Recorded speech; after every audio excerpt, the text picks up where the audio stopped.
Boss, magkano pipino mo? Pino? Ilang piso lang boss ang kilo?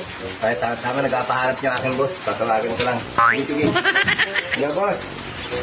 Nakita ako ng pipino na pinapahanap mo. Mura-mura lang, 50 ang kilo. What? Babayaran ko ito lahat, boss. Babayaran ko ito lahat, boss. Sige, boss. Lahat na yan, boss. Kupain ko na. Kukunin mo? Oo. Eh bakit naman gayon? 5 piso ang bigay ko sa'yo, binibigay mo ng 50 pesos?